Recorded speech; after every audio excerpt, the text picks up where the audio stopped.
Le véritable sujet d'insolation, c'est la chaleur. Le coup de fièvre que subit la ville. Je trouvais que le parallèle entre le temps de ce magnifique dimanche de Pâques sur l'île et la fièvre globale du pays en pleine pandémie, je trouvais qu'il y avait un parallèle qui se crée entre les deux qui était très intéressant à aller creuser, à aller chercher. L'idée n'était pas nécessairement d'aller photographier les grands monuments de l'île. Voilà, j'étais pas sur une démarche touristique. La démarche, elle est vraiment documentaire. De base, elle est documentaire. C'est-à-dire, c'est vraiment aller être témoin d'une ville confinée, vidée, en isolement, où on ne croise absolument personne dans les rues.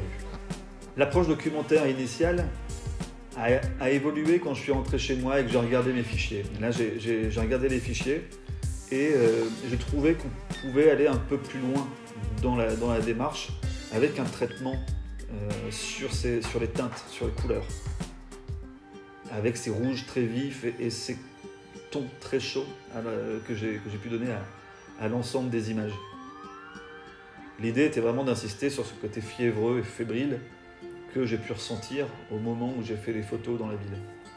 Au travers des séries Tunnelbana et Urban Visions, j'avais déjà exploré un peu la possibilité de vider un lieu public, un lieu construit par l'homme, mais de le vider de l'humain, justement. Je trouvais cette démarche un petit peu intéressante. Graphiquement, ça me parlait pas mal. Donc là, en fait, notamment sur Tunnelbana, l'enjeu était vraiment de déclencher la photo au bon moment. On était dans le métro de Stockholm, donc on fonctionnait en fonction du rythme des trains qui rentraient et qui sortaient. Et donc l'enjeu, il était vraiment de déclencher au bon moment, c'est-à-dire le moment où la station se vide avant qu'elle se remplisse. Là, on avait un instant où tout était vide. Là, finalement, sur Insolation, l'enjeu, il était un petit peu différent, puisqu'en fait, tout était déjà vide.